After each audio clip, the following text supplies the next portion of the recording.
पण या सर्व प्रश्नावरती मी एक पाऊल पुढे जाऊन मी या महाराष्ट्रातल्या राज्यकर्त्यांना विनंती करेन, विरोधकांना, राज्यकर्त्यांना, जर अजितदादांच्या अपघाती निधनानंतर एवढं दुःख, वेदना, सहवेदना असेल तर सुनेत्राताईंना विधान परिषदेवरती बिनविरोध घ्या ना तुम्ही। आणि ही निवडणूक इथं एक तुमचा कुठलाही कॅन्डिडेट उभा करा दादांच्या घरामधला सोडून, आम्ही निवडणूक लढू।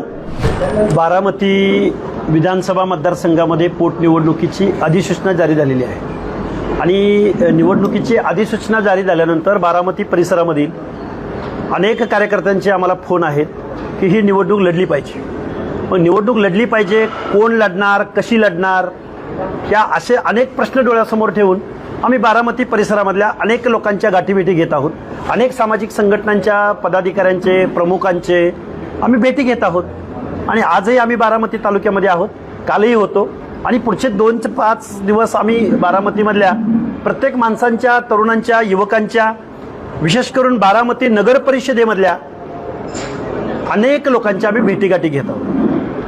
लोकांच्या भेटीगाठी घेत आहे, काय लोकांच्या बोलण्यातून काय आलं नेमकं, काय संवाद साधला? निवडणूक लढली पाहिजे असा आग्रह आहे लोकांचा।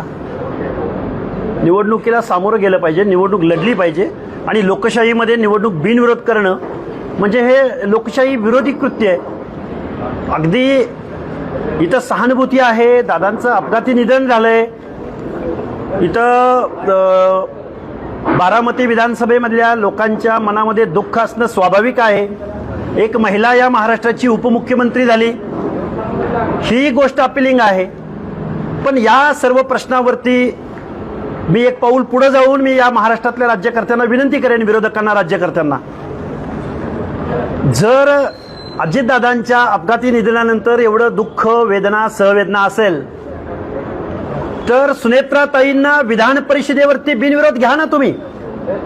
आणि ही निवडणूक इथं एक तुमचा कुठलाही कॅन्डिडेट उभा करा दादांच्या घरामधला सोडून, आम्ही निवडणूक लढू। ही निवडणूक इथल्या राज्य शासनाच्या अनेक धोरणांच्या विरोधामध्ये आम्ही या निवडणुकीला सामोरं जात आहोत। मी एक ओबीसी आंदोलक आहे, गेले अनेक वर्षे ओबीसींच्या बाजूने या महाराष्ट्रामध्ये मी प्रश्न मांडतोय।